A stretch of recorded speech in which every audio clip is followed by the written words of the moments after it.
Friends, welcome. It wouldn't be a show launch if there weren't immense technical issues right up until the last second. This is Warhammer 40K Iron Archipelago. I won't pronounce it Archipelago because only Patreon members will understand that. This is a Imperium Maledictum tabletop RPG actual play. Our characters will be members of a rogue traders corporate faction that is still inside the Imperium. Their job is to sell whatever the rogue trader brings them and bring whatever the rogue trader needs. We're going to make characters tonight. Some people are more or less partially or completely done. And we'll talk about what they look like. We'll talk about who they are beyond numbers on a character sheet and who they know, what they do. We're going to do all that stuff that Patreon's already gotten a sniff at. So patreon.com/APGamingReel. If you want to see the pre-campaign campaign, this is the true episode 0 for the general public. And if you subscribe at any level on Patreon, even for just 1 month, you can get that behind-the-scenes look of footage. I will be doing a GM episode where I will be discussing campaign creation, but I will be pre-recording it and releasing it in months after the majority of content in it is no longer relevant. So there won't be any technical spoilers. The Iron Archipelago is a vast collection of floating rocks held together by literal chains and gravity beams. There's at least one known space Hulk floating around there.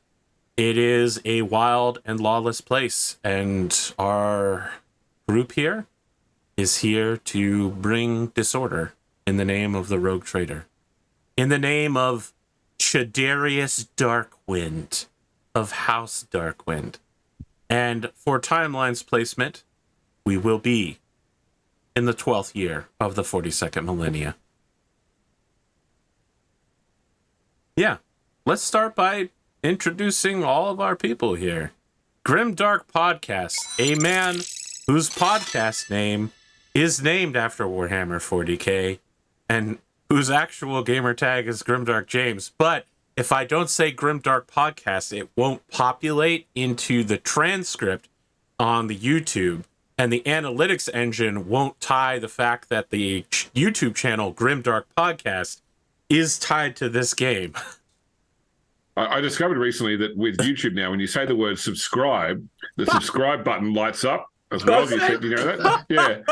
I didn't know that. Yeah. Is that real? It's real. Yeah, man. that's right. I'm gonna. I watch all my YouTube videos on my phone, in wide mode, so I don't. I'll have to see if this is real. Holy shit, that's incredible if that's true. Yeah, I don't know if it has to be in the transcript as well, but I've seen it on videos where people say, "Oh, I subscribe," and the little subscribe button lights like a little halo effect light up. Hey, listen, the transcript, the YouTube auto population transcript has gotten really good. Now, it can't, parse what the Kingdom of Zobbledygook is. Right. That's just going to come up as absolute garbage. But if you say a pretty common word that is Googleable, it'll do it. Yeah, I remember when Pondo tried supercalifragilisticexpialidocious and it got that, no problem, because it's a common enough word now. Yeah. It knew that. So, like anti-disestablishmentarianism. Yep. James, now that we've talked about you, who are the channel owner of the Grimdark Podcast, a Warhammer 40K podcast, which I didn't know ended, but now I mourn, despite the fact I never got a chance to guest on it. What can you tell us about yourself and the Grimdark Podcast? That's true. The Grimdark Podcast was a podcast, multi-Emmy nominated podcast that ran for about 6 years, focused on Warhammer roleplay, particularly the Systems by Fantasy Flight Games, and then at the back end when it was being looked after by Ulysses Spieler, and then right at the back end when it moved over to Cubicle 7. But that was all before the announcement about Imperium Maledictum.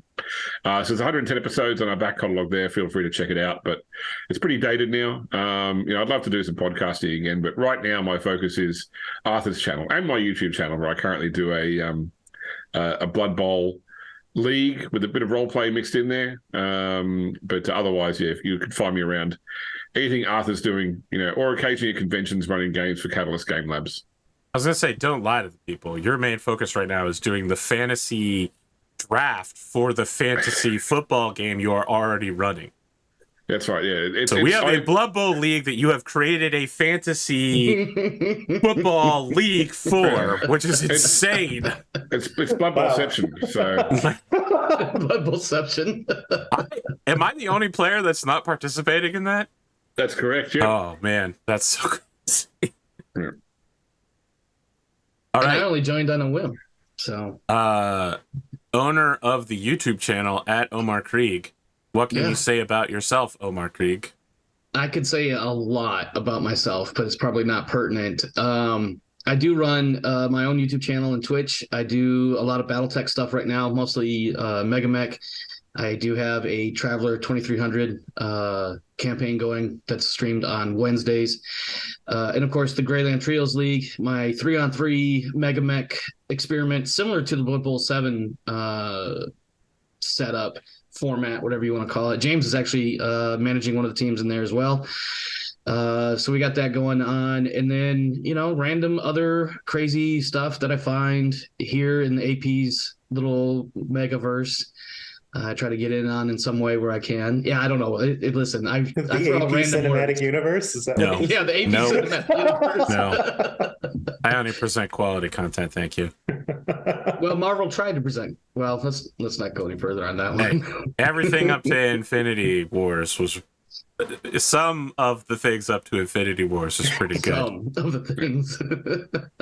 So, like in your BattleTech games, AP, like is the Valencia on which we play Blades of Honor the same Valencia from the Venezuela, or is it like Valencia 616? No, they're the same.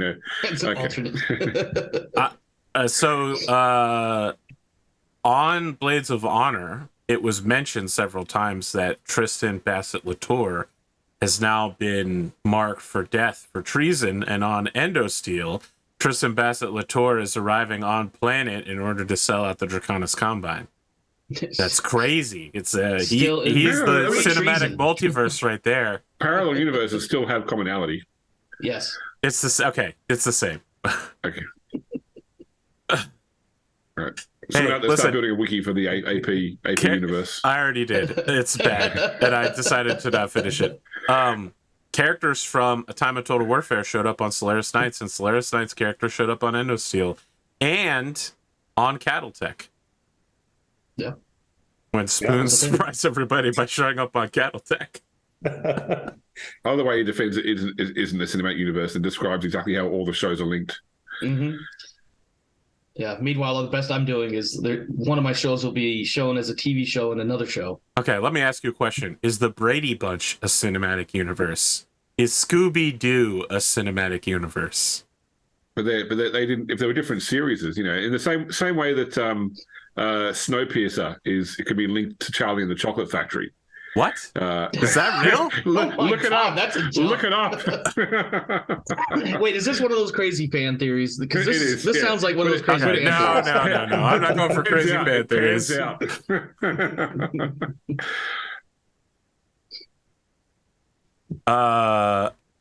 If I was going to watch you mentioned that you stream live, but I assume you don't stream live on YouTube. Where would someone who wanted to watch your Mega Mech or Traveler 2300 game live go to? Oh, well, in that case, you would go to twitch.tv/Omar Krieg. Oh, that's crazy. Yeah. Yeah, so original. So much creative power over here. All my channels have the same name. I don't.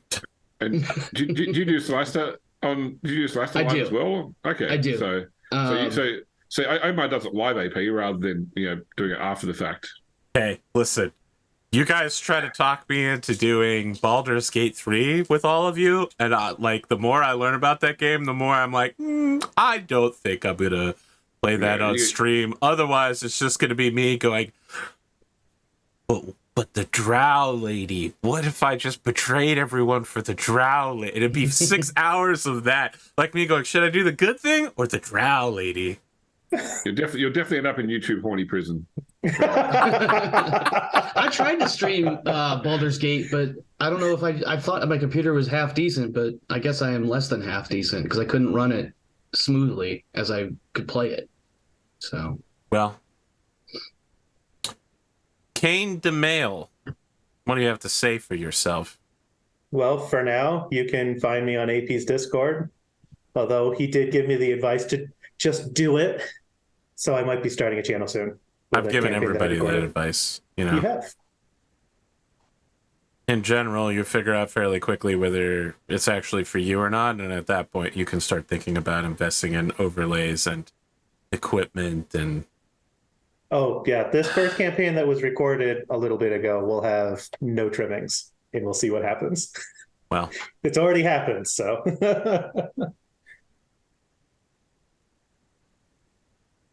Jadarius Darkwind, what can I say about him? What a guy. He definitely has a psyker who follows him around. Another thing I can say is that one of his bodyguards is a assault bike space marine of the Brazen Consuls chapter of Ultramarine Successors. These are people who come from a planet of only nobles. And I thought, that's weird. You can't just have a planet of only nobles. No, that's how they do it. Even the lowest ranking nobles end up having to do janitorial services. They're one of the few Space Marine chapters that engages in diplomacy rather than just wanton, overwhelming force. So I thought, that's neat. Let's have that guy be in the show. And that's kind of what we know about Jadarius Darkwind.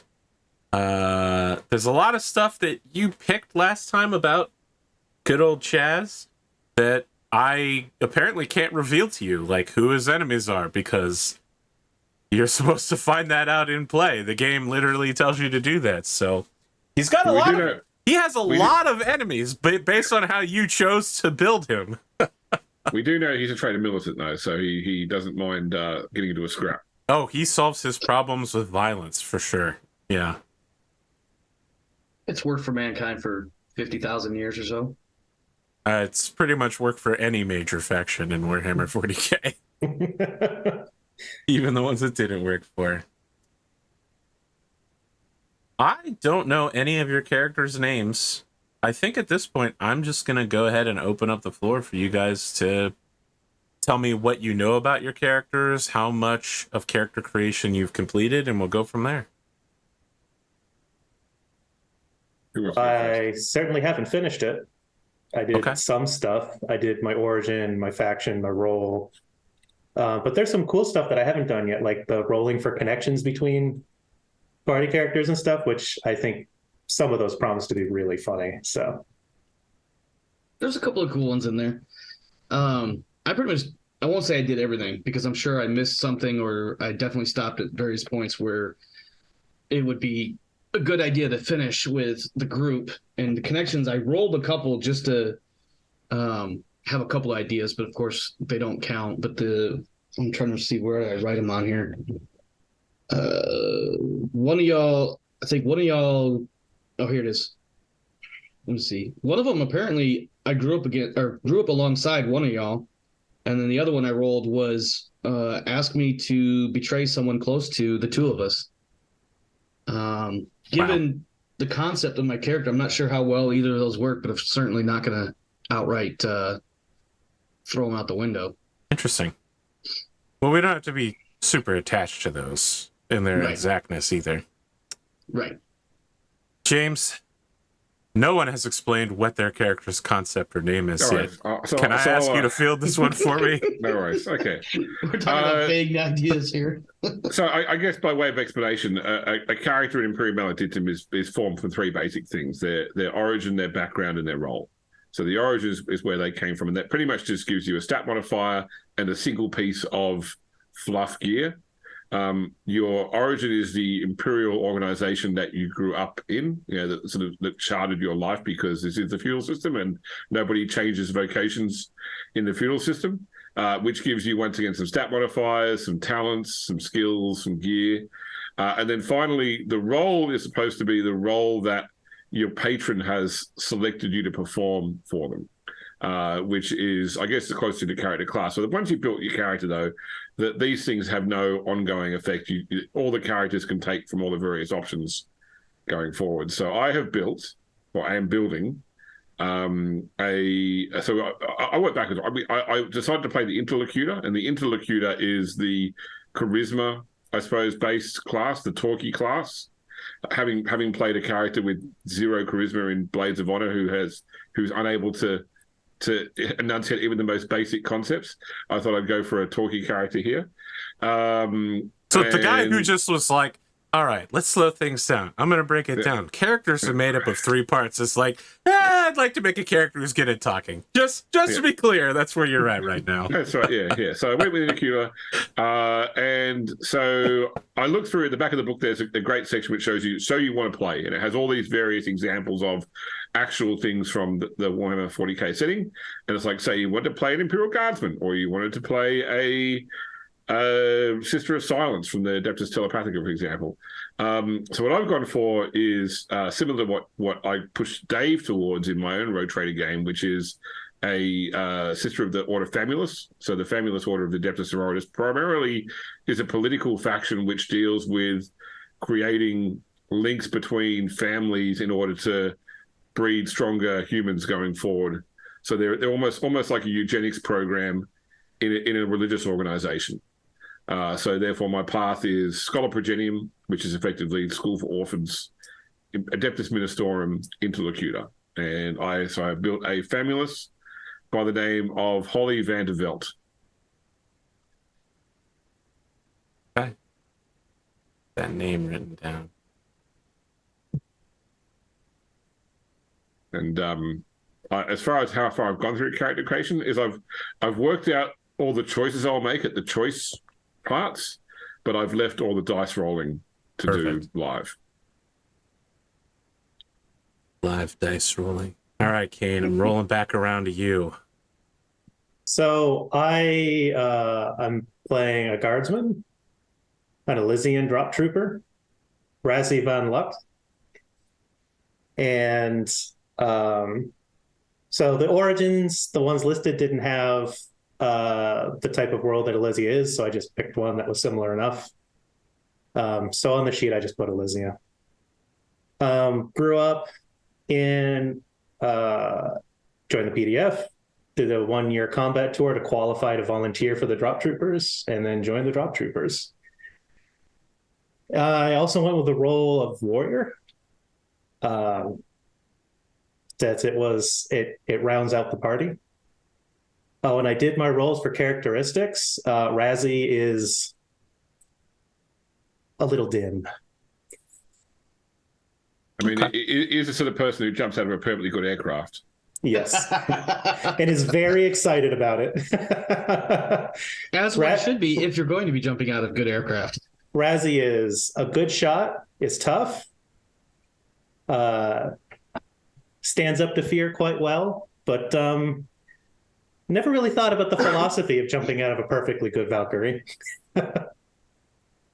No, you don't think about it. You just do it. Yeah. I mean, it helps that you're wearing a jetpack, I guess. Sure. It's Hopefully also a lot of casualties works. during the drop process. I mean, I will grant you as well, in the 40K universe, every time a plane goes up, it's a dice roll to see if it comes down again, so, or at least comes down in a controlled manner. I was going to say, if everything goes up, must come down, including aircraft. What was the term I read once in a like a crash investigation was uncontrolled navigation into terrain. Yeah. I like wiggle breaking. Rassie, part of Rassie's concept is based around supply, helping make sure that all the gear was in the squads or in the platoons. During combat drops, after casualties, trying to sort and redistribute recollected gear between firefights.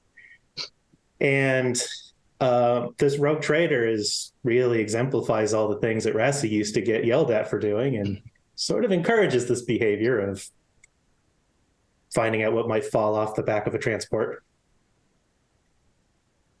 or inventing new forms. Excellent. Omar, what do you got going on? I will be playing Velamris Quineel, and I think every time I mispronounce my own character's name, I should get an extra fate point. But I won't. I won't die on that hill. I rolled up my stats. We have a Forge World born, raised individual that ended up in the Administratum. So I kind of feel like he probably spent a lot of his earliest adult life basically just checking off blocks on a form, making sure that all the parts were coming in or all the products were going out, something along those lines. I ended up choosing the Penumbra. I'm going to say that wrong too. Penumbra. Penumbra's role. correct. Yeah, which is basically a rogue. His unique ability or what have you is not so much sneaky per se, but the biggest one is just that he's unremarkable, both as a distinguishing feature and the actual feat itself, where basically my short written note here is that basically anywhere within the Imperium, if I'm attired correctly and otherwise not drawing attention to myself, I can be passed off as just another face in the crowd. And there is a negative to that too, because I think if I deal with anybody in sort of a formal situation, they may just disregard me as somebody lesser than them, and therefore I don't get all the interaction I might want.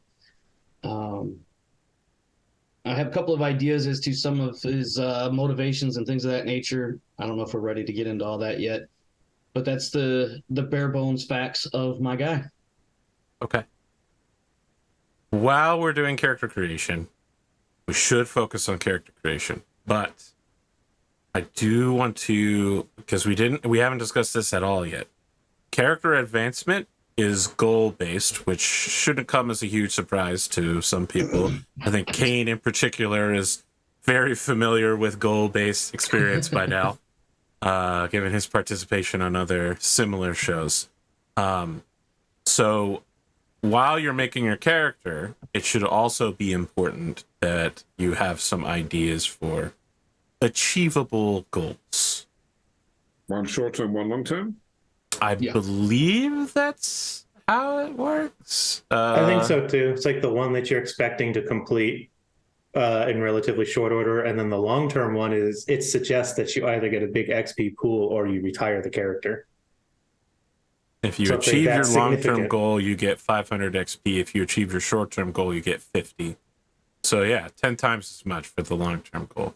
So, of course, your new employer and some of your immediately answerable leadership may have things that you wish to set as goals. And you can have goals and dreams and achievables outside of this rigid experience-based system. But I just want you to think, what is something your character doesn't have or hasn't done, but wants to have or wants to do? Just a thought.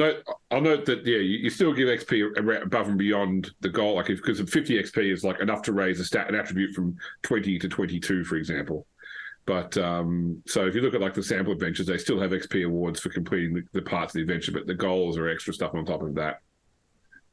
Okay. Yeah. Okay, I did not know that. Just trying to make sure we're all on the same page here. Yeah.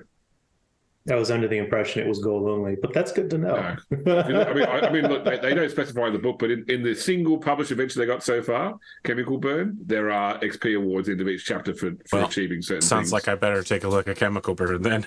Yeah.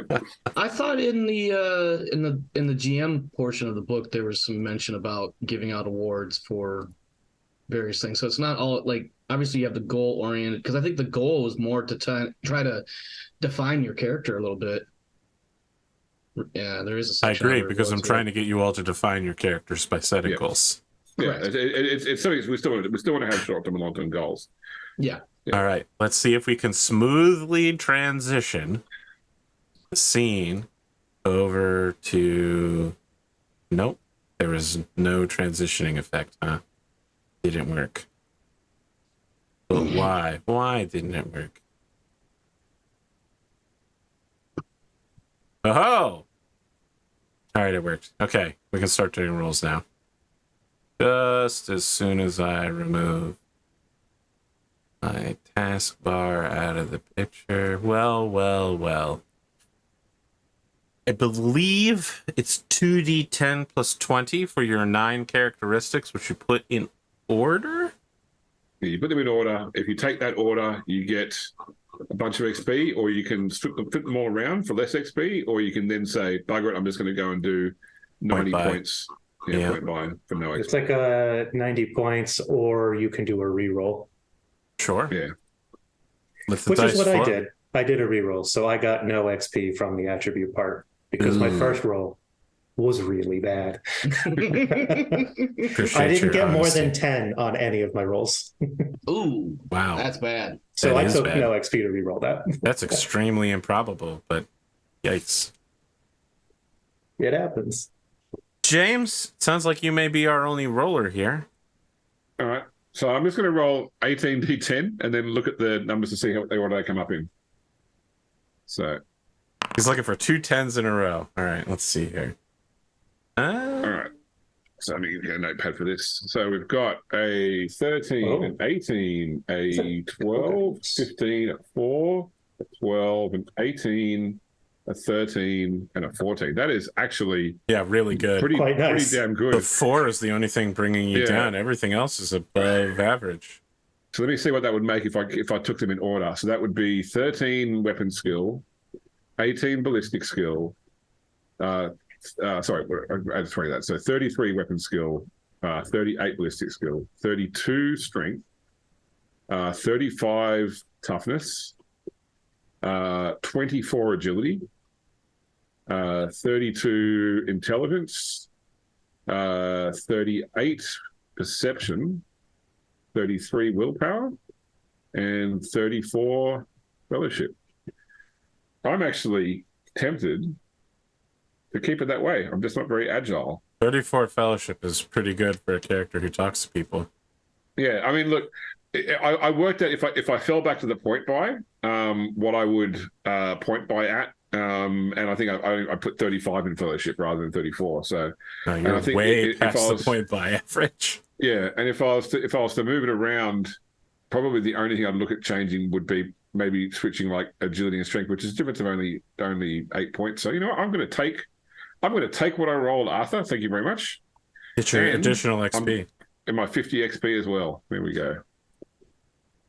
Omar, do we need you to roll here, or you're solidly set? No, I have numbers. I can give them to you, and so I have, and I'm putting it into the character sheet in Foundry right now, so hopefully it sticks. But 34 for weapon skill, 45 for ballistics, 33 for strength. These aren't my actual rolls. I think these are after the final adjustments. The plus 20, yeah. Well, there's other. He also put in you've done. So these are my final results. Yes, I see. So 34 weapons, 45 ballistic, 33 strength, 33 toughness, 40 agility, 47 intelligence, 33 perception, 26 willpower, and 24 fellowship. I have my raw roll still written down from my reroll. 50 toughness, Kain? Yes. So my base rolls were 4, 12, 13, 12, 19, 20, 11, 19, and 9. Well, the 19's nice, I guess. The 9, maybe not so much. Yeah. And then you took a reroll. Omar, what did you do? Did you take your exact, or did you rearrange? You know, I have 50 XP written down, so I did something along the way. I don't remember exactly. Well, 50 XP is if you don't re-roll it and you just take it as is. Is that your note 50 total XP from? Yeah, 50 total from creation. So somewhere between rolling and choosing, rolling for faction, etc., somewhere along the way I gained XP. And I may not have actually written down the correct number, but at this point I don't remember exactly what I did. So I'm just going to roll with the 50 XP that I have if I'm entitled to more. Omar, your Forge World? Correct. James, your Scala Progenium? Yeah. What did you end up? So we get that. What did you end up getting, Kain? So I looked through the list, and the big thing for the civilized world is that it is able to be self-sufficient, has its own technology, whatever. So I picked Agri World. Sure. Everything else requires stuff coming in from other roles, or the other one I was thinking of was going to be Voidborn, but the fluff for that is very much, Yeah. being off ship is weird, so that didn't fit either. It's also heavily weighted towards Imperial Navy. Yeah. So I rolled Agri World, so I will not take the XP, and I will pick my Scholar Progenium. Very well. And your factions. I think it's pretty clear what everyone's factions are. Astra Militarum. Yeah. Administratum. James got Militarum. Yeah, so okay, I'll skip the XP on that, which is a big one. That's 75 XP if you happen to get the one right there. I rolled and changed Origin because I think I rolled Forge World, which wasn't going to work. Because you had to be something from Elysia, more or less, right? Yeah. Well, yeah, because I picked a specific planet I wanted to be from. Right. But I did, knowing that I would have chosen Astra Militarum if I didn't get it, I did roll Astra Militarum, so I did get the 75 XP for that. Nice. Because why not roll and see if you get it?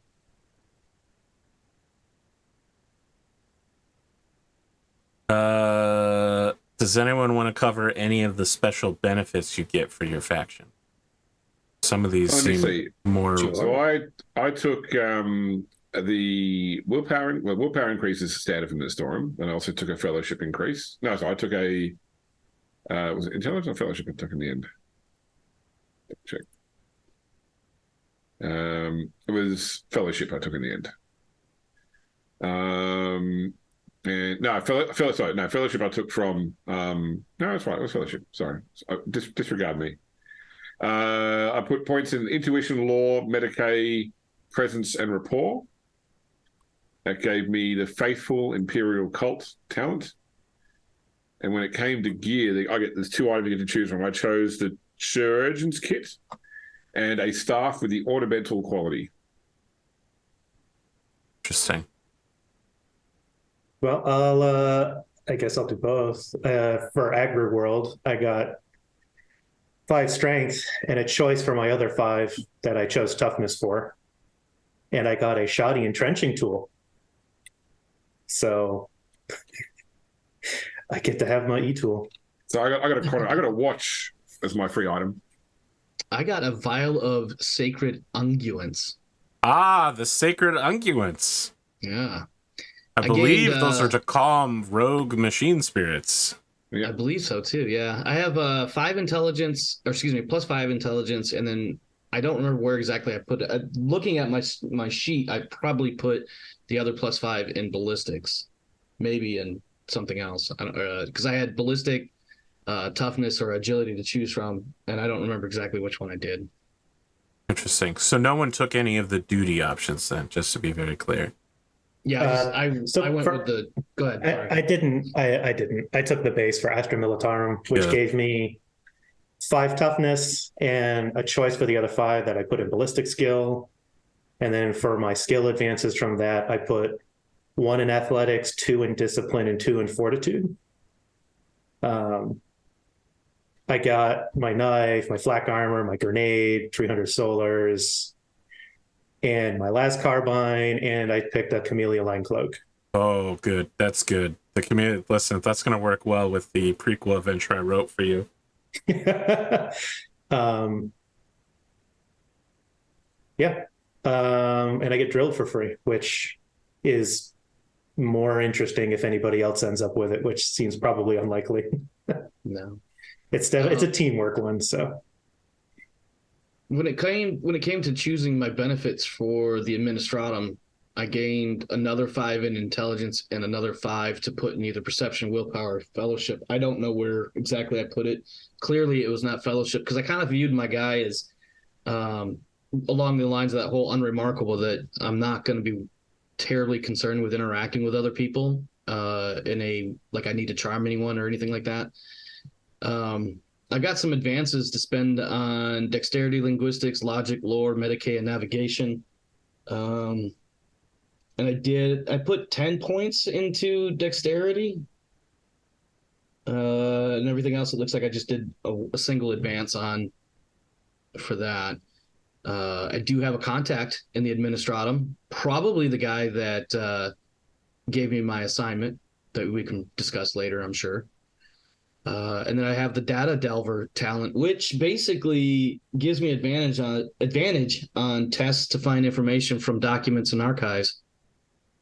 I can be your researcher type. And of course I have robes, a data slate, writing kit, 800 solars, which I'm assuming at this point is our currency. And yes. then what did I had a couple of things I could choose from. What did I take? I took a pict recorder. And yeah, I took a pict recorder so I can presumably take pictures of people after I've shot them. I don't know. That's a reasonable thing to do and not weird at all. Well, I was thinking more like, I'm joking a little bit, but I did have the thought, like, if I did have to go and shoot somebody as a contract or assignment or something like that, and they need proof that that's what the pict recorder would be for, is here's proof they're dead. Okay.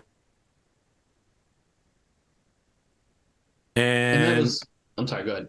I was going to say, anyone get anything interesting for their class pick? Roll. So I guess here's one question for you, AP. So the book says the GM determines your role, or if you accept that, you get 50 XP. So are you doing that 50 XP or not? You guys can all take 50 XP. Okay. Sweet. 50 XP just for having a character.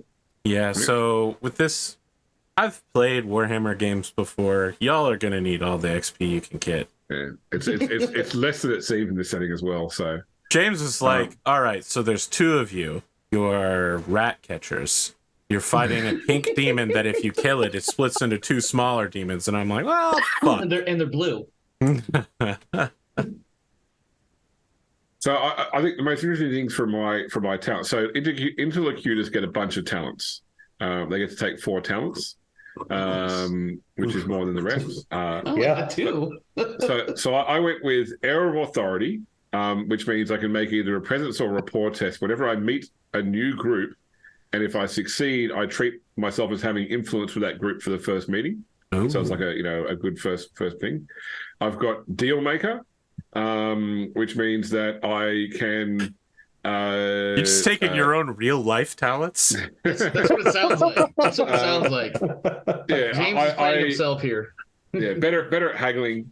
Gothic Gibberish, which means I can just sprout absolute crap and distract people by just talking at them in administration. You are a nun, so yeah. And Lickspittle, which gives me advantage on all tests to suck up to superiors. Nice. I do want to talk about your 2 current superiors. Yep. We're gonna meet them in game. But there's only 2 other employees that work at the holding company that you'll be a part of.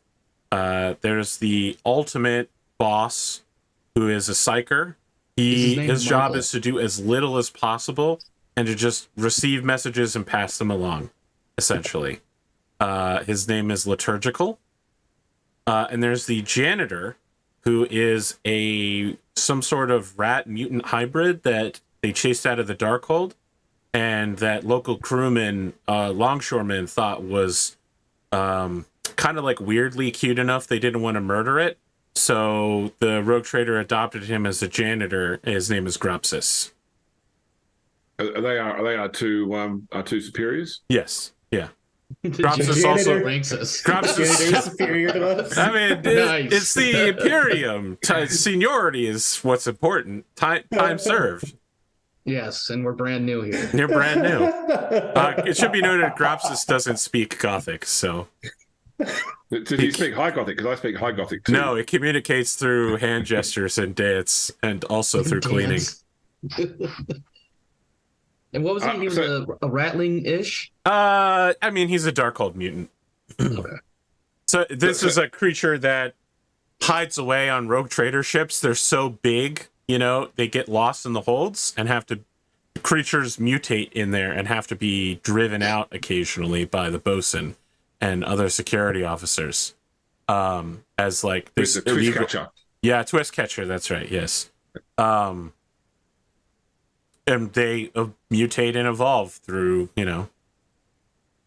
neglect and Geller fields and all that sort of shit. So Yeah, Gropsis used to be on the lead vessel, the lunar class cruiser Higher Power, and he got twist catched and was driven out onto the docks here on the Iron Archipelago. And the local longshoremen were like, actually, he's got kind of a mascot quality. So Chidarius decided not to kill him and made him a janitor. So one of the things I find interesting with this system is the fact that they have greatly shortened the skill list. So it's still got 20 skills, which is quite a bit for an RPG, but that's a lot less than used to be in Dark Heresy or Rogue Trader. Is Blather there? Sorry? Is Blather there? No. So the thing is, like, the skills are a lot more generic, you know. So there is just rapport is your skill for haggling, for charming, for deceiving, etc. But then what you've got specializations, so you can then each of these skills can specialize out. Now, when you can increase a skill 4 times, but you can also increase its specialization 4 times. So the maximum you would get will be plus 40 on top of your characteristic, and that's from getting plus 20 from advances in the skill and plus 20 for advances in the specialization. And the specializations cost just as much as the skill, so you would never buy the specialization until you have gotten the skill to 4, except for the fact that a lot of talents require you to have advances in specializations. And you get 2 free specializations during character generation you have to take. So for me, what I found interesting was I decided, so intuition, presence, and rapport were my 3 options to take a specialization in. And intuition sort of covers things like danger sense, but also like insight in D&D. And one of its specializations is people. You know, I'm good at reading people. So I suppose, you know, I'm not as good at reading animals or Xenos, but it felt like, you know, people is quite a broad. You know, it's like you know, taking firearms, guns as a specialization. It feels like my real human gun that I fire with my 2 real human arms. While we're briefly interrupted talking about roles here, I do, if you would like to take notes about this next part, and I know that folks at home love listening to long lists of Excel spreadsheet stuff. I wanted to talk about the fleet of the Rogue Trader, since you would know about it, just in case in any way it ties back into you. So there is the Lunar class cruiser, the Higher Power, the Tyrant class cruiser, the Dark Wind, and the Enforcer class light cruiser, the Votanic Pride, which is loaded with Fury interceptors and Shark assault boats. And they are accompanying the Carrick class transport, the Light of Dawn, which is named after the living saint Don Latenya. Had to have a tie-in. Yeah, had to have a tie-in. I haven't calculated the crew numbers yet, but I believe it's somewhere well over 100,000 people. Every time they dock, need to be offloaded and unloaded back onto the ship. Shore leave. It's wild. Anyone else got any crazy stuff about their roles before we start breaking down the characters? So I'd mentioned earlier I have the unremarkable trait from being a penumbra. The other one I got, because unlike James, I only had 2 to choose from, or 2 to select from about 5 or 6. The other one I took was Skulker, which the short version is if I am using navigation tracking to follow somebody, I don't have to roll stealth. That's the short note version. There's a little bit more to it in the trait description, but that's the little bit I hastily scribbled onto the paper. Interesting. I ended up taking Deadeye. It seemed appropriate for an Elysian. So I get an extra success level when I'm shooting. And I took tactical movement because a free action to hide behind an object that's more resistant to damage than my body is a great plan. I feel like did you have like a 50 in toughness? Do you need to do that? It doesn't mean I want to get shot. I feel like Rassie and Nero would have really gotten along well together. And for my skills, I ended up taking ranged and reflexes. I haven't chosen my specializations yet. And I got a metric crap ton of gear. I got another knife. I still need to choose a melee weapon. I have to pick between a las pistol or a stub revolver. I got a combat shotgun, another frag grenade, a flak jacket to go with my full flak armor, a backpack, a set of survival gear, and a Vox speed. I didn't read how ammunition works in this system, James. Is it like in Rogue Trader where the grenade will just reset between sessions? Yeah, so well, first off, you don't track ammo in guns at all. Like you don't see how many shots you've got. The gun has a mag rating, and when you do certain things like you burst fire, you decrease the mag rating by 1. So like a las pistol has a mag of 2, so you can burst fire it twice before it's out. Otherwise, it just keeps shooting indefinitely until you fumble, in which case that could be a out of ammo type thing. But yeah, so any gear that you have as part of your role, background, and origin is instantly. So if you throw a grenade, you get a grenade back. If you go and buy a grenade with your own money, that's not resettable though. So if through this character starting, I was issued 2 grenades, do I get 2 refreshable grenades? Yeah, it does. If you don't use them, doesn't mean you get 2 more and you've now got 4. But if you throw 2 of them, you'll get 2 back in the next start of the next mission. So you'll always have those grenades. And I have a smoke grenade. To my next question, what handedness do each of you have?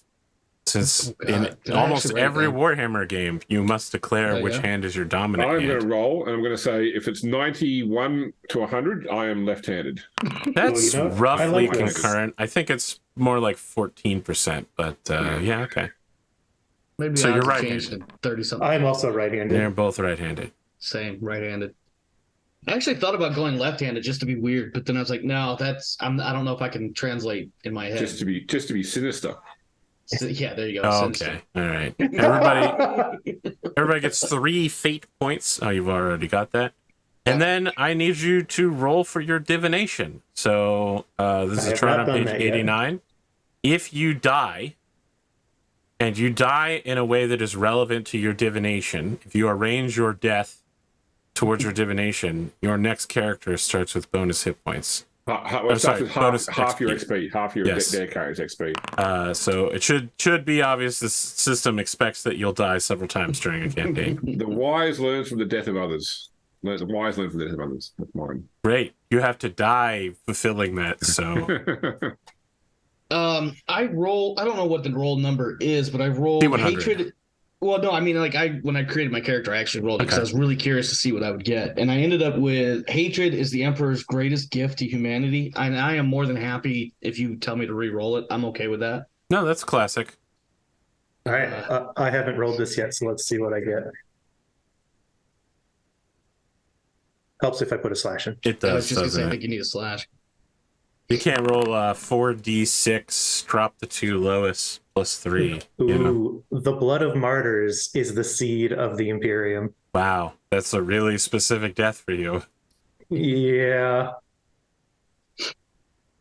You just have to go out like Tropic Thunder or what's the one with where they leave them behind in Vietnam with the helicopter? Is that?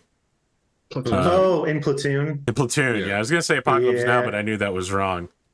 Yeah, where they just watch him get Willem Dafoe. Yeah. What a that's a scene. Death. Yeah. For a movie, that's definitely a movie. Yes, Kain, a movie is definitely a movie. I agree with you. All right, so now we know a bit about your characters, but let's say I was to hold you over the edge of a volcano and shake you. What more could you tell me about your character to save their life? And I didn't see the part about character connections, so did I miss that in character connection? It's in extra. It's in it's on page 86. Okay. I must have skipped past that somehow. It's an optional. It's recommended it's recommended that each character be tied to 2 other characters in the group. Well, there's only 3 characters. Out well. So. It's going to be hard to do here. So we could either roll or pick. Is that? I'll take it. Roll or create your own. So really, we can do whatever we want with this. Can I make a suggestion? Why don't we do this in like a circle? So, like, I'll roll for my connection to Omar. Omar rolls for his connection to Kain, and Kain rolls his connection to me.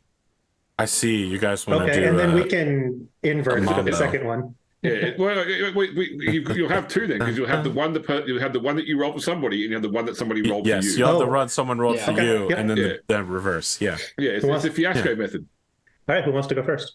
Well, James suggested he go with Omar, so let's start there. All right, so. And while he's doing that, James, do connections in this manner give us anything other than a story reason? Because I know, like in Traveler, connections can give you extra skills. Right. So Omar, you and I fought on different sides of the same battle, but long ago. Wow. Well, he pushes paperwork, and you try to get people married, so I feel like this fight may not have been. Hey, Arthur, love is a battlefield. Hey. It is. That it is. I almost wonder if, some very high-ranking tech magos, or whatever they're called, was given a marriage offer that you had to deliver, and then they foisted off. They were like, delay this person. That's what I assume magos sound like when they talk. Are you talking about a tech priest or? Yeah. You work on a Forge world, right? Yeah. I was in the admin section though. Yeah, I know, but we didn't swing hammers. Yeah, but you still work under a tech priest, or sorry, you still absolutely. work under the magos. Yeah, some magos is that world guy. So I'm just offering a possibility.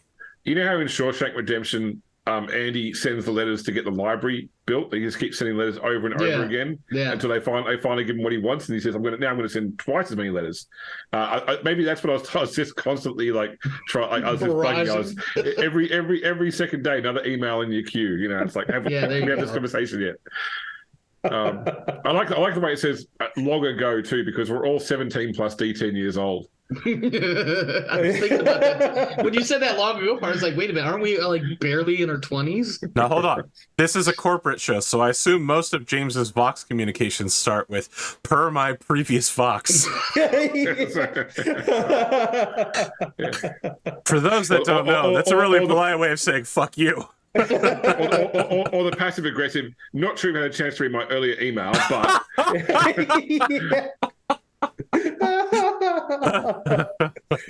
the read receipt says that you got it, but maybe you didn't have time to finish it. So here's another one. I've been writing down corporate talk for the last few weeks to prep, and Fohammer has suggested several really, really evil things I could do to you guys. That would be amazing to see. All right. So I'm gonna roll mine 33, which is ask me. Yeah, the same one I rolled earlier. I guess I asked Kain. Well, if you rolled it, then I asked supposed you. To be Kain asked you to betray someone close to you. So you're both asking. Both of you are asking things of me. I asked. I wonder if maybe you were trying to get some gear, either moved to or moved from me, or something you were trying to pass off, or something you were trying to collect. And my superiors would not be happy with that. Oh my God! What if you're the reason he's trapped on the Iron Archipelago? You are the one that got his unit detached from his regiment for a special mission, and then just completely. You were like, "Yeah, did you submit a form in duplicate, not in triplicate? Yeah. I know that's not exactly what you rolled, but I would love if it was just Omar fumbled the paperwork. I was like, I'm sure they'll be fine. This logistics paperwork, I'll get to it tomorrow. No, this is what it is I will blanket stamp his without looking at it, and that's how it all falls apart. But the reason why I do the blanket stamping is because I'm trying to get through the 27 other emails that I got from somebody in this stupid marriage thing that they were trying to set up.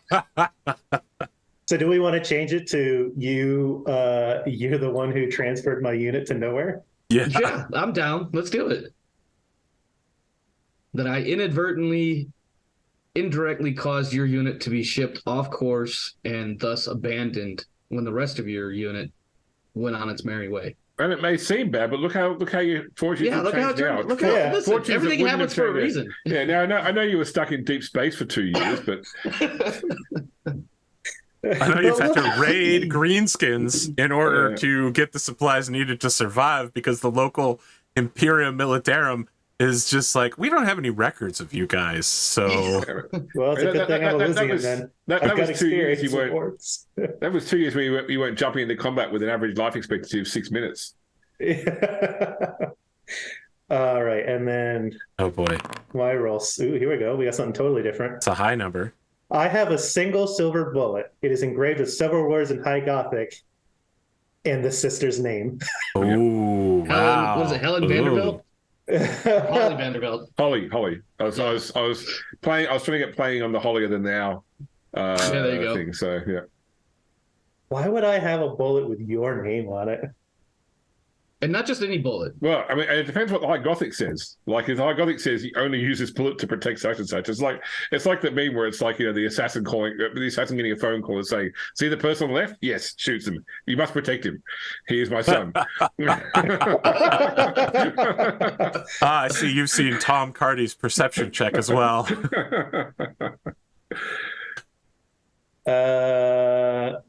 Let's see. If you don't read, Wouldn't it be funny? Wouldn't it be funny if, like, during those 2 years, because I'm sure this prequel isn't going to be 2 years worth of content, one of my superiors was dying and gave me that bullet and told me that it was super important, and then he died. But I can't read High Gothic.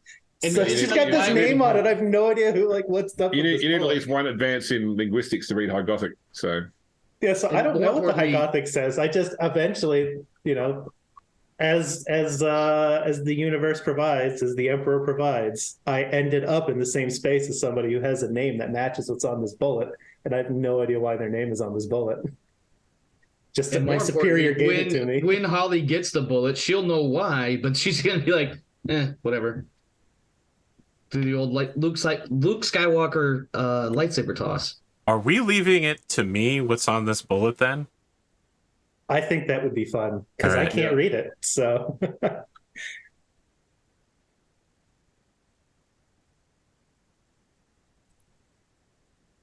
oh boy. This is going to take some thinking about. Fortunately, I have a whole week of vacation before I even need to approach it. And you know what? I think for one of my gear picks, I'll choose the stub revolver. So the you round can put came the bullet with the stub in revolver. It. Yeah. Yeah. The revolver came from like my lieutenant or something. Yeah, when you were talking earlier, if you had the choice between the stub revolver and the las pistol, I was thinking like Dark Tide. I'm stub revolver all day. That thing has so much hitting power. What would you say your rank is? My rank in the guard? Yeah. I hadn't picked yet. Well, it doesn't sound like you're a lieutenant, so not an officer. But definitely not an officer. I think guards really only have like one or two low ranks, right? It's really just like guardsmen and sergeant. Am I crazy about that? There's a lot of conveniently placed ranks for different things. Like there's color sergeants and regular sergeants and but those are all in the end though, those are only there so that they can have those people on the, like on the tabletop. You know what I mean? Like it's not like they all have very discrete and different ranks. Maybe I'm just being crazy about this. Just for people who might find this more amusing, let's make Rassie a sergeant. Okay. This channel does have a long history of people liking sergeants. Yeah, that's true. Sergeant would make sense if he's got some. Okay. So it looks like the ranks in the Elysian drop troops are drop trooper, sergeant, lieutenant, captain, colonel. That sounds right to me. All right, very few ranks. Yeah, and there is an optional left shoulder pad variation for veteran of each of those. Yeah, that's very Warhammer 40K, where they're like, the first company is filled with veterans. It will never assemble. Each veteran will depart and go help one of the other companies. I'm like, this is so complicated. Sorry, it's 40K, so it should be lieutenant. Yes. Well, considering all to the a bunch nonsense, of Americans. Well, considering the year of mandatory combat service and then leaving and the 2 years of fighting to feed ourselves, probably a veteran Sergeant Rassie Van Lucht. For however much that will or won't matter. He's seen some shit. He's fought the Greenskins. Yeah. One of these days, they're going to take that Space Hulk. They're going to take it, And they're going to hold it for the Emperor. I was actually reading about Space Hulks, and they're like, yeah, normally they send a whole Space Marine chapter to take them because they're so incredibly dangerous. I'm like, I've already got like 5 factions in that bad boy.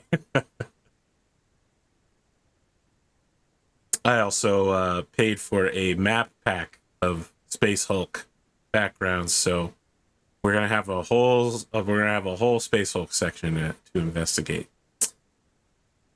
All right, so my note is I have a silver bullet, it has High Gothic and the sister's name on it. I got it and a revolver from a lieutenant I liked who died during our lost time. He said it was super important and died without explaining it. It can't be very long on this bullet because Holly Van der Velt is a long ass fucking name to write on a stubber bullet. You know what I mean? It's a stub revolver, so you know. The message has to be, but it's not on the revolver, it's on the bullets. No, so it's around the casing, and it's like it goes in several circuits around the casing, you know. That's what I was imagining. Was so like you all can't the way read down it lengthwise, you have to like interpret it like code. You keep turning the bullet. That's so much worse. And it's unclear about where each line ends and the next line begins. If you don't read High Gothic, you don't know what's the start of each sentence. It's all in full caps. Wouldn't you be able to dip it in ink and then roll it on a sheet of paper and it would come out correctly? But you don't know where the start of it is. If all the words are equally justified. Interesting. It's all gibberish to Rassie. Yeah. and annoyingly, if you dipped it in ink to do that, the rim of the bullet would probably stop the bottom of the bullet from touching the paper. Sure, but this is a solvable problem. I'm an engineer. What I would do is I would put it over the edge and then push it up against it and then roll it. I mean, come on, James. This is a solutionable problem. Is Rassie an engineer? Rassie doesn't have to be an engineer. I'm describing how I would solve this with my brain. It's clear Rassie hasn't solved this. That's the whole story. Oh, wait. I think I'm the only person I think hasn't read their characteristics. Rassie's definitely not an engineer. 29 weapon skill, 44 ballistic skill, 37 strength, 50 toughness, 31 agility, 24 intelligence, 33 perception, 39 willpower, and 32 fellowship. He's a wall. Yeah, Rassie's the guy that if I held over the volcano, he'd be fine. It's got the maximum starting advances in discipline and fortitude. Oh yeah, brother. Seemed very Elysian. Okay. Are there any additional details that you want to fill in? Or, for the sake of our artists, I mean, you don't have to do it tonight, you don't have to do it tomorrow, but over the next few days, if you think about what your character looks like, based on the art style of the, what's it called? Ida Tau? Yep. I'm gonna roll for my age. Okay, so I am 25. And I'm also gonna roll for my eyes, only to see if I roll dead eyes, because that's one of the options. Oh, where's this table? Hold on, here we go. Adding details. Yeah, page 84. I picked my own purple eyes. You're Canadian. No, they're not colours. They are all descriptors of eyes. Oh. 3 mournful eyes for me. She looks sad. Where on this sheet do we put all this other stuff? Top of the sheet. You mean on the paper sheet? Yes, not on. I would say right. Notes, right? Yeah, age, eyes, hair, etc. Yeah, it's all there. Yeah. All right. Yeah, I'm not going to roll for hair because the hair is like I don't know if they literally only 1 to 50 is regular hair colors and 51 and above is all like weird hair colors. So, Veteran Sergeant Rassie Van Lucht, 20 years old. 20 years old. How old are you, Omar? 23. 23. Okay. Nah, you look great for someone who's 23. I got him with the dad joke. I got him with the dad joke. I got him. Why couldn't I have? You asked how old he was, not how old his character was. Boom, got him. Was that someone with suspicious eyes? Yeah, I have suspicious eyes. Yeah. Why do they not roll judgmental? What a shame. Is that right? I got cold eyes. I rolled white or gray for my hair color, but I'm thinking that doesn't really work for a 23-year-old who's supposed to otherwise be unremarkable. So I'm just going to change it to brown.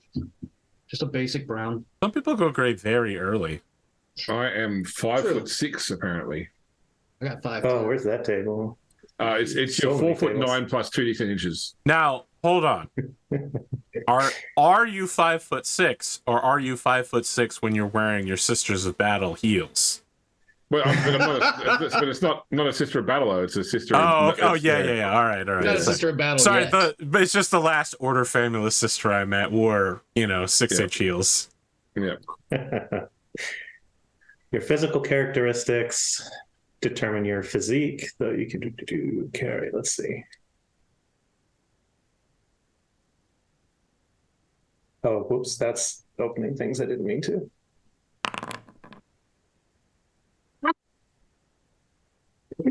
What did you Wow, use this for? he Your is height? short. Wait, that's good for a 5'2"? paratrooper. It is really good for a paratrooper, but it's really funny that this guy is just... Hey, listen. He's stacked. He's a stacked little man. Short kings are still kings, all right? That's right. Yeah. He's a pocket rocket. Oh, well, that may be something a little different than what you mean, James.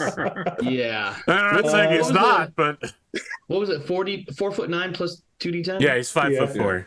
Please be super tall. No, that's not 5'4". That's going to be 4'9". That's going to be 5'2". It's 5'2". Oh, 5'2". Oh, Yeah. Okay. Oh, I did it from 10. Never mind. Yeah. Don't worry. I actually didn't do the math. I just looked at Kane's sheet.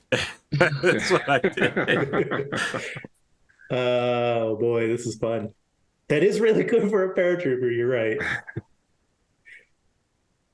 Let's see what else we got here. We just get a problem when we go to amusement parks that says you must be this tall to ride this ride.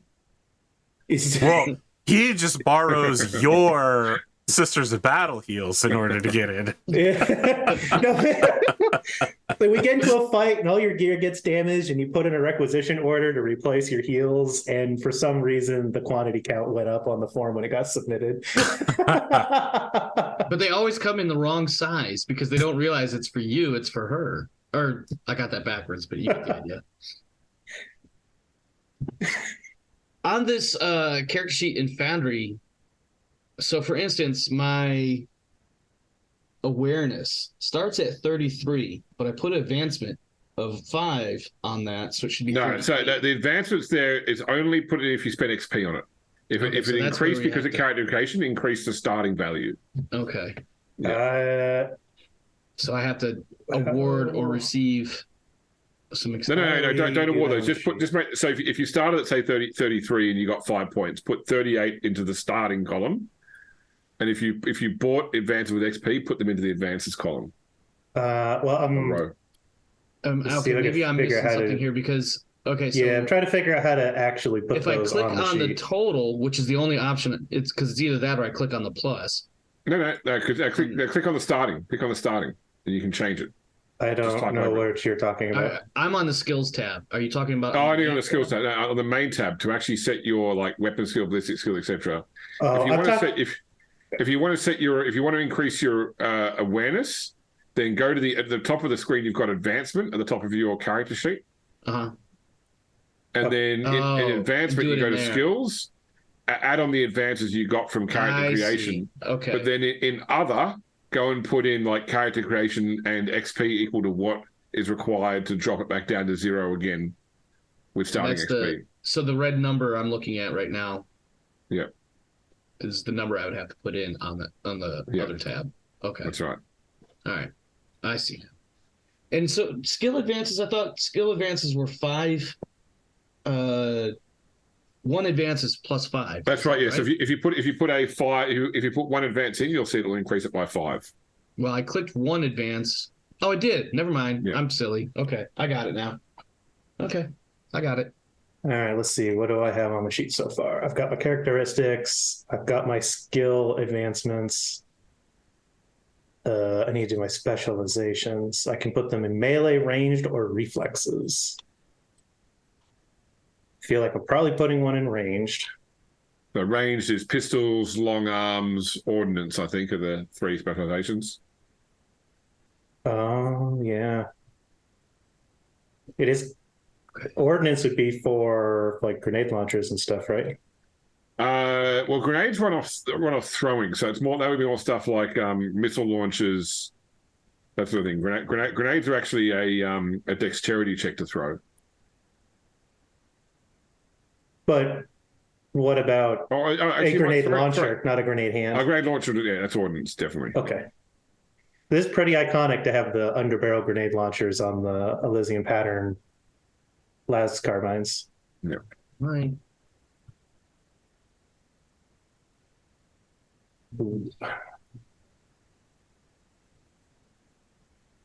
This guy, Warhammers.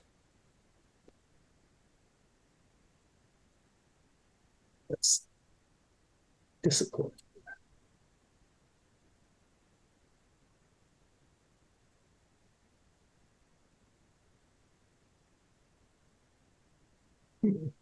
Did anyone want to buy anything before the start of the game using your hard-earned thrones? With the knowledge that you make something like 100 thrones a day? Is that right? Yeah, it's a per diem, yeah. But I in my group, I award it like once a week. I award 700 a week sort of thing. Come on, James. I'm an American. We're going to do it every 2 weeks. Direct deposit to your account after you filled out the paperwork.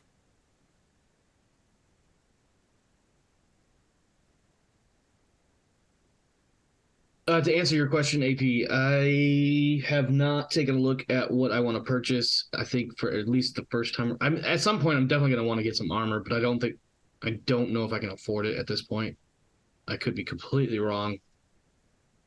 Because my only armor is 1 point of armor, which I believe, if I remember right, armor, for instance, robes is just 1 point of armor on a couple of body locations.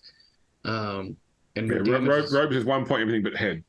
Yeah, and so basically that reduces the amount of damage coming in. Correct. Yeah. Now keep in mind that if you've got multiple sets of armor, as long as one of them has the subtle trait, you can stack it.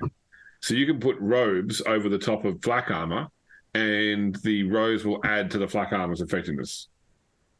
Gotcha. And what a wonderful time for my mouse to die. I was going to say, you sure you don't want to just start out with light power armor covered by Xenocide or something like that? Power armor costs 1 million solars, so... Oh, that's nothing. We can get that in 2 weeks. We got the guy that can steal stuff that we just turn right around and sell it. Yeah, we'll see how that works for you.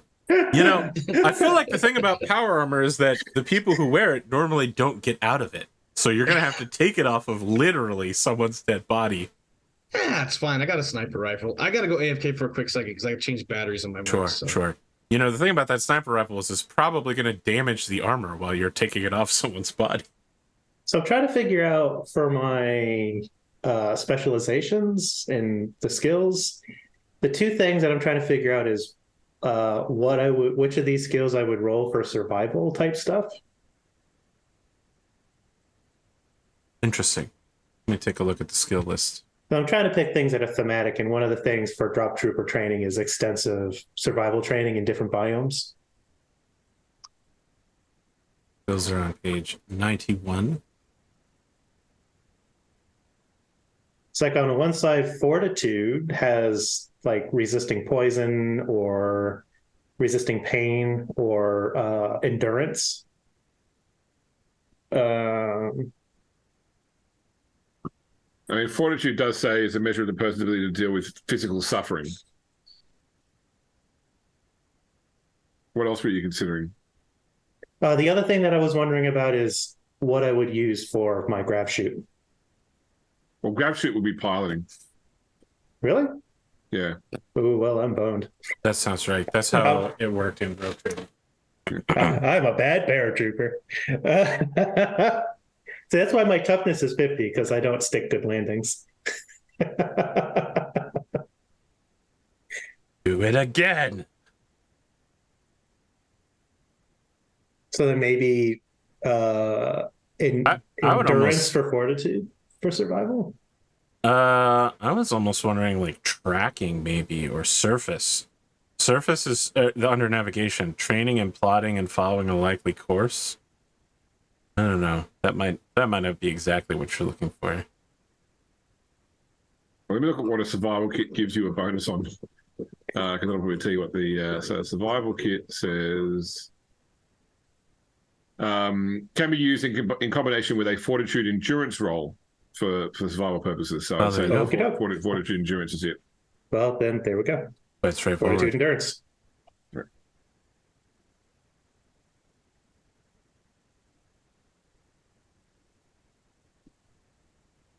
Yeah, so I've taken intuition, people, and rapport, haggle are my 2 specializations.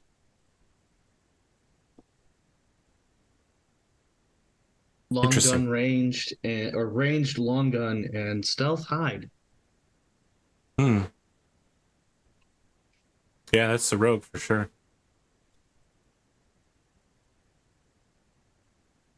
Well. Here's a question for you, Amar. Do you know what the word penumbra means? Shadow or clouds, shadowy cloud, something like that. Partially. So when you cast a shadow, even if you have a hard edge, you get a soft transition between the shadow and the light on the ground, and that transition is called the penumbra. Gotcha. I was in the ballpark. You're right. I remember looking it up at one point because I was definitely like, "What the hell is that word?" Because the umbra is the hard part of the shadow. That is and where the the pen light is the before. Through. Yeah. Penetration. Like penultimate. Yeah, it's not like penetration. It's pen like penultimate. It's the second to last. Oh, well, I can't win them all. I don't know what I'm trying to get at here. I'm sorry that Latin and Roman languages have evolved in different directions. It's crazy. Yeah. So weird. Weird how that works. I think that other than sort of like I have to build the talents and equipment in there, but I think that my sheet is about ready. You'll need to, at some point, AP, you can create the patron as a character. So effectively, when you go to create a new actor, you can set them as a patron. And then you can like put their liabilities and that sort of stuff in there. And any liability you can hide. And then if you drag that patron onto our character sheet, that will appear in the patron section of the sheet. Well,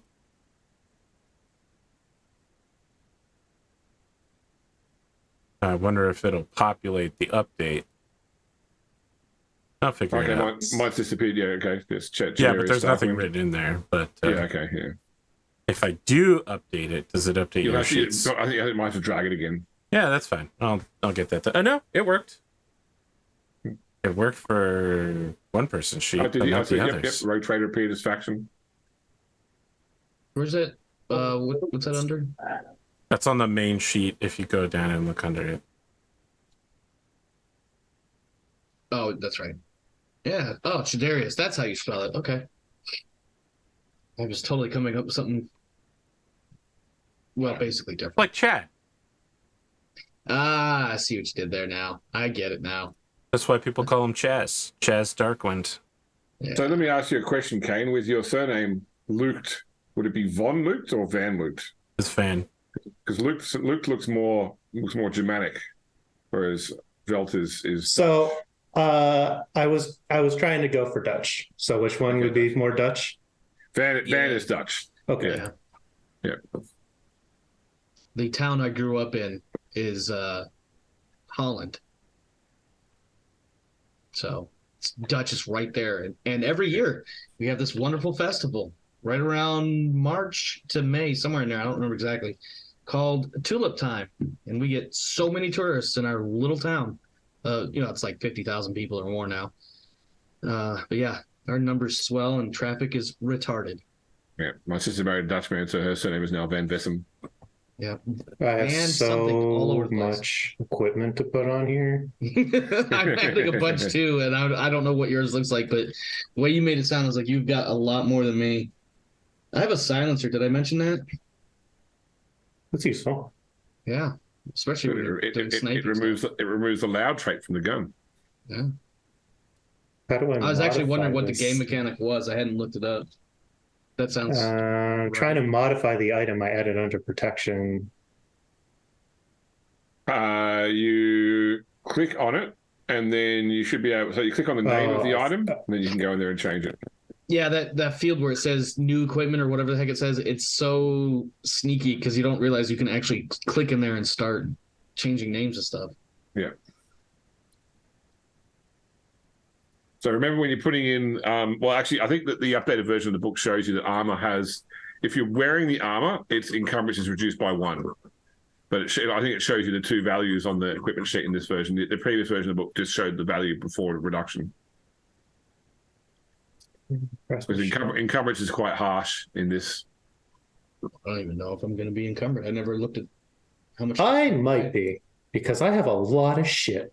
Well, it just means don't carry everything you own all the time. That's true. I mean, Yeah. I have a lot of weapons. Take the backpack off.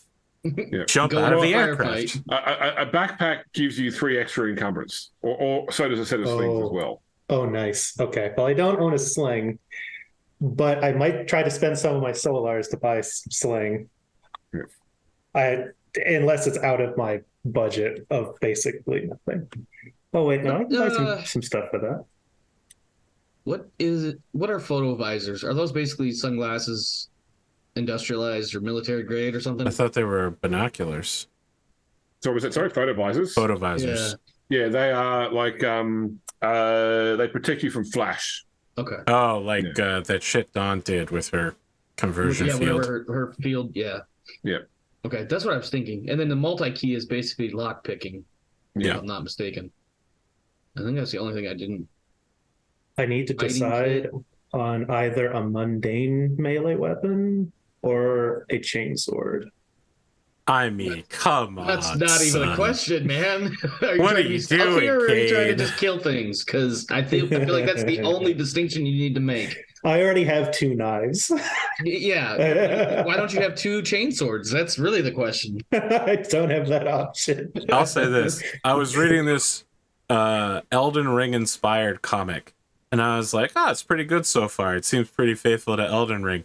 Then the character gets a fucking chainsword at some point, and everyone just treats it as totally normal that this dude has a gas-powered chainsaw in an Elden Ring style setting. I'm like, oh, everyone thinks that's normal. Am I the weird one? No, there's no way. Chad is asking, I used to do DM stuff. They mean me. I used to do DM stuff. On what I consider showing background stuff on Patreon, like how I set up the character sheet on Roll20. I did mention at the beginning of this that I will be doing campaign creation, and I will be recording it, and I'll be releasing it in a few months after what's in it is no longer relevant. I think I did something pretty similar for GFA, and I did something similar for Serve That Numbers, I think. Well, friends. Is there no thing in... I'm looking through equipment. I don't think I could afford it on my $300, but just for wishful thinking, I'm not seeing a rifle grenade launcher. No, there isn't. No. There is. They don't have undermounted grenade launchers in 40K. They have grenade launchers, and you switch from one to the other. Well, there's some of the Elysian pattern las carbines have grenade launchers with crack. Yeah. We'll talk about it. That sounds like something. It's very iconic. Yeah, that sounds like something you would get a tech priest to do if you didn't want a tech priest to be mad. Or you could get one of the Votonic League to do if you do want a tech priest to be mad. If you listen, what you do to your God Emperor sacred, omnisciently blessed las rifle that the guard gratefully loans out to you until your death, that's between you and your tech marine, or whatever it's called in the Imperial Guard. I guess tech marine is Battle Brothers. Any thoughts here? I'm not trying to force us out the door, but it kind of feels like we're towards the end. Yeah, I think now it's really just a case of we need. I mean, at some point we need to keep the game open so we can just go through and fill out our stuff. Sure, but it's probably less exciting on stream though. Yeah, I'm just sticking stuff on the sheet. Trying to once I leave, it'll stay up for 3 hours, and then if you need me to turn it on, it just takes 5 minutes to warm the server up. So, yeah. Just does anyone have any thoughts about what your characters might look like? Yeah, I've found, like, I looked through some artwork, and I've found a piece that I'm going to use as a basis for it. Like, obviously, just I'm happy to give it to the artist and say this is sort of like the general outfit style, but probably just otherwise typical appearance, I guess. I mean, she's going to wear a wimple, but otherwise she has blonde hair underneath. Is that hat thing? I think that's the circular hat that has the almost. A wimple is like a nun's habit. So the habit refers to the whole outfit. The wimple is the headpiece. Yeah. Yeah.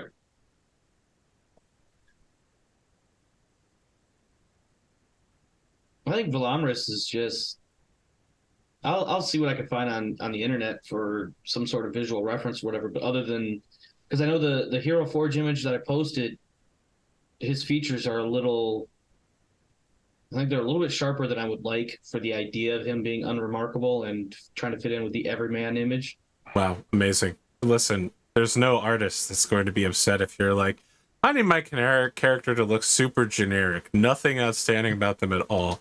Just finish them as quickly as possible, and they can have their hands in their pockets, so you don't have to draw the hands either. and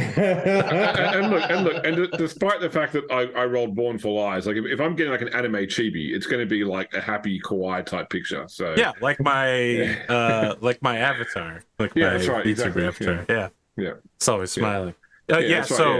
I forgot to mention that I'm getting the bust arc for all the characters, and then I'm getting a chibi for tokens. I think I'm gonna try to find like a reference picture or something for hair, but I do want Rassie to have like a berm that goes up the neck and partway up like the bottom of the face. I think would be really cool. Have you considered Guile hair? Just that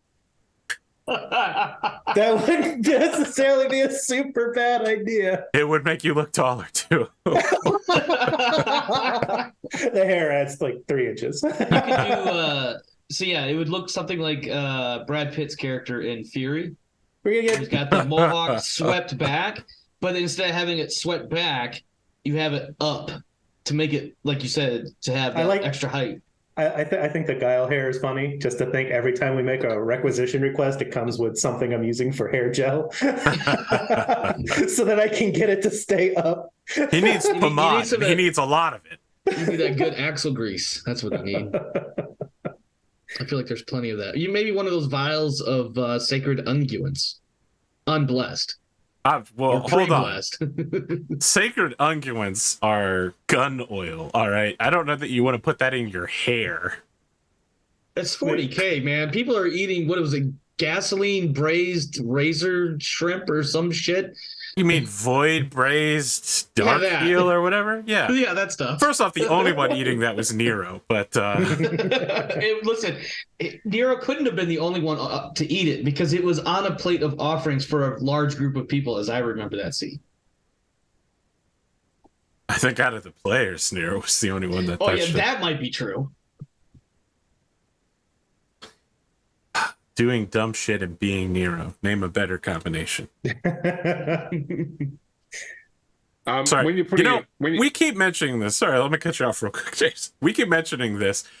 This is kind of a follow-up to a previous campaign we did, which is Warhammer 40K, Rogue Trader, the Last Scion. And then it changed based on which arc we were in. And then there was a Warhammer 40K Wrath and Glory before that, and a Warhammer 40K the tabletop, the war game before that. So it's a long string of Warhammer games on my channel for you to go watch. James, I interrupted you. Please go on. I was just telling these guys, when you're putting weapons into the sheet, make sure you tick the checkbox which has +SL written next to it. That sounds like that would be important. What it does is it adds your success level to damage rolls, which all weapons do by default, but some weapons don't. So, okay, this is not a melee weapon at all. Well, any gun can be a melee weapon with the This is appropriate true. use That's of right. leverage. Any machine's a smoke machine when you operate it wrong enough. I think the lever and the wedge would disagree with you, but all right. Basically, all of the original 7 simple machines. I don't remember how many there are 4. now. Is it 4? It's They changed it. They 6. changed it to Okay. no. They changed it to include the wedge and the screw and the. Okay. Because what it was Remember originally wedge. the incline plane, the lever, the fulcrum. Yeah, it's 6 now, guys. Yeah. It's wedge, screw, lever, pulley, incline plane, wheel, and axle. Okay. That's right, I got them. They're out here talking about 4. I know it's 6. I really hope I held up the correct number of fingers when I did I wasn't that. looking. I don't remember now. Hey, bit of good news. I got a loud hailer for my character. Perfect. Oh, of course you perfect. do. What are you going to use it for? That's the scary part. Telling children at the sports carnival to pick up rubbish before they leave. How Japanese of you. Well, without actually playing through and without doing any rolls on anything, which I haven't done at all, I apparently have 16 wounds, and I think I can take 5 criticals before I die. I'm sure one angry orc will just Yeah, I was smush me, gonna say but- we'll put that to the test for sure. So how many wounds have you got? Sorry, there, Kain?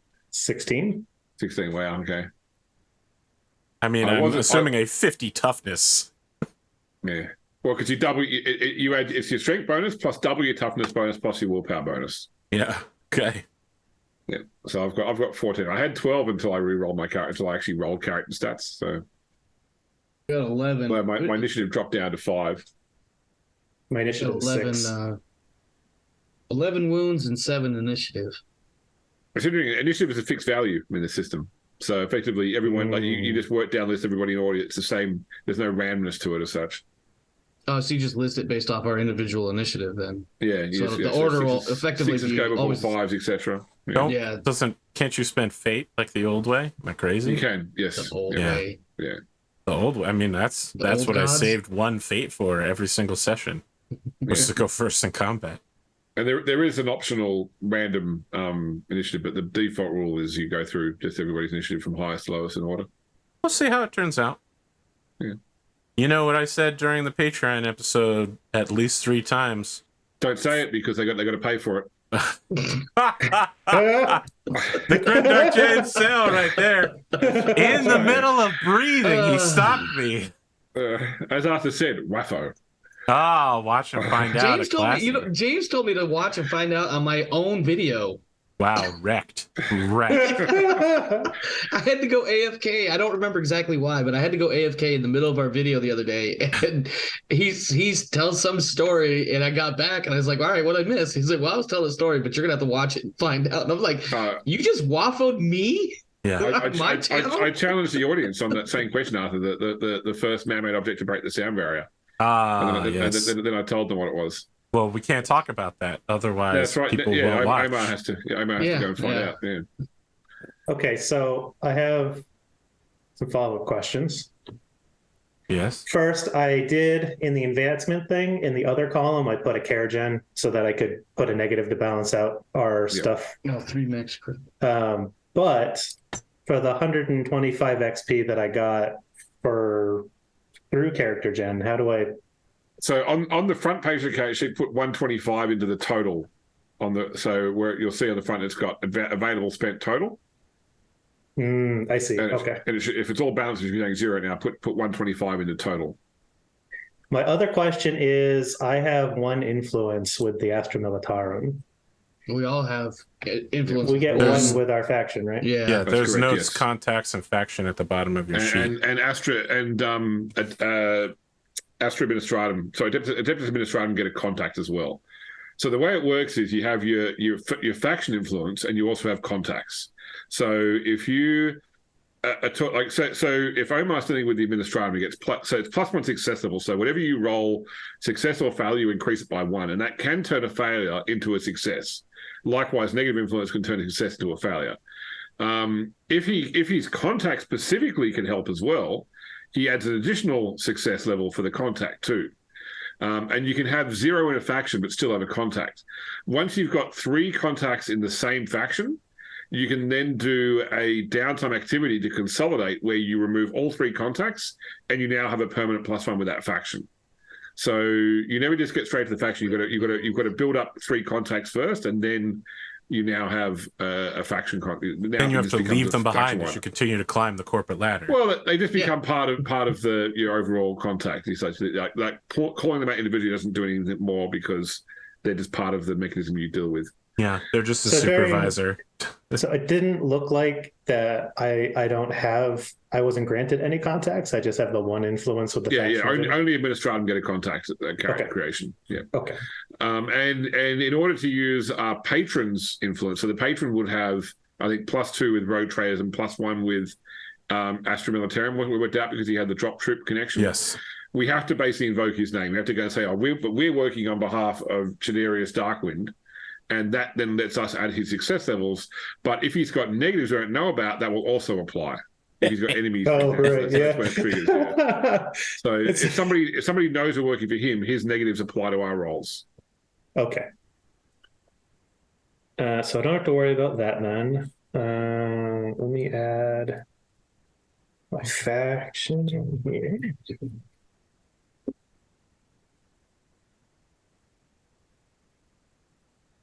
Okay, I can't edit that unless it's an advancement.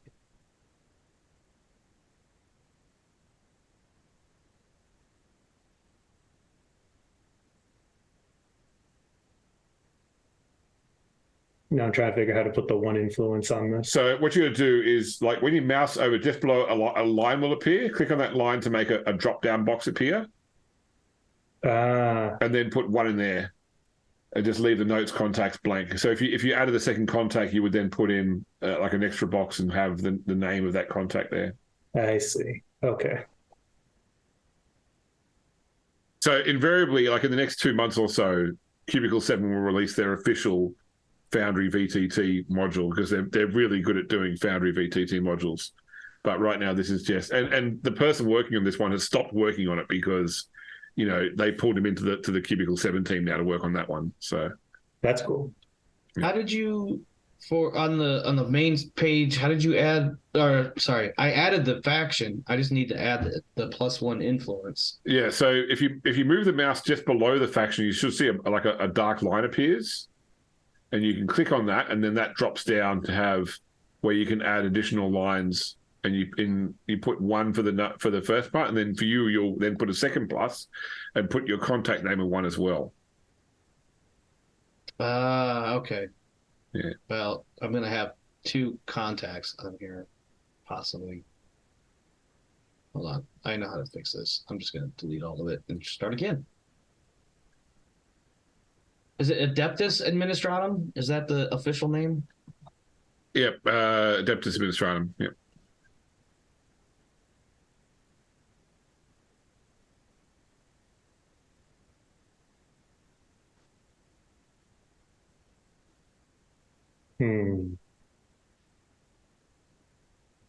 And then AP, what kind of editing or approvals or input do you have over our character sheets inside Foundry here? You're muted, or I can't hear. I said I could change anything and I can do whatever I want. Okay, because I'm gonna write under my contact for the administrator. I'm literally writing the guy that assigned me to Darius Darkwind, and then you can actually change that name if you want. Yeah, I'll go with yours. We'll figure it out. I don't see the name in there yet, but I just put it in, but I don't know how long it needs to update. It just says the guy. Oh, you didn't put a name in there. You just literally wrote the guy. Yeah. That's what I meant. That's why I was literally, because I can come up with a name all day if you want me to, but if you want to, or I'll do it during the prequel episode. Either one works. Yeah, we'll do it during the prologue, because I am. So for the viewers that don't know, I was not chosen by the Rogue Trader, and I'm just gonna leave it there. Well, we'll have to watch the next one. In some ways, you are chosen by the Rogue Trader in spite of your ill intentions. Well, we'll see how that plays out. Backpacks. Yeah, Trying that's to the figure whole out how game. We to- will see how that plays out, Omar. Yes, that's how a tabletop RPG actual play works. Yes, yes. That's also how time works.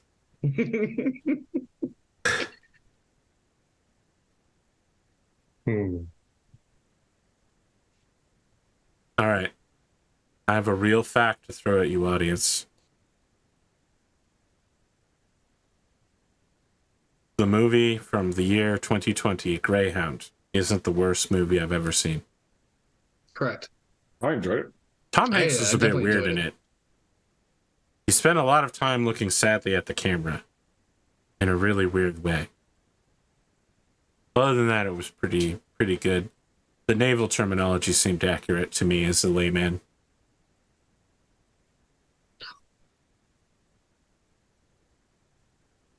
I enjoyed it. I thought it was a pretty good movie. I did think it was weird when the Germans started taunting them over the radio and then started howling like wolves. That shit was fucking disturbing, though. That was the intent. Was to. Yeah, of course. I don't know if Disturbing. that is historically accurate, as one might say, though. I wouldn't put it past them. That's just my Psychological personal warfare is, can't spell psychological warfare without warfare. Wow. I thought you'd like that. opinion. Well, James, you can't spell ice creams without scream, so to still make You sense. can't spell slaughter without laughter. Oh god. Okay. Spoken like a follower of Korn. All right. Any closing thoughts here for the audience who may take some time? It could be several weeks before they hear from us individually again, and probably the show won't get underway collectively until the new year. Choose your words carefully. They may be the last the audience has for months. Revel in the destruction of the Emperor's foes. Okay, that's a pretty good one, actually. Yeah. To Eris to invoke retribution. I can't wait to see the art of this ridiculous hair. Those are my final words for the year. Final words. Are you just going to tell the artist Guile hair, like, no hiding it at all? Just... I might feel crafty and put a source send him an image of MP3 Guile. Just send him an Guile MP3 file that Yeah. And like many other things, I'm sure it would go with an Elysian drop. and in canon, Kyle's character is always just like constantly. Yeah, he's got an idle animation. Oh, fantastic! I want you to put a tilde in front of your 5'2", just to indicate that it fluctuates by an inch or so every few seconds. What is it, circa, or that little C that people put next to measurements? About. We have fun here, guys. Yeah, this is gonna be a serious satirical game. No, it's not. It's definitely going to be a satire for sure.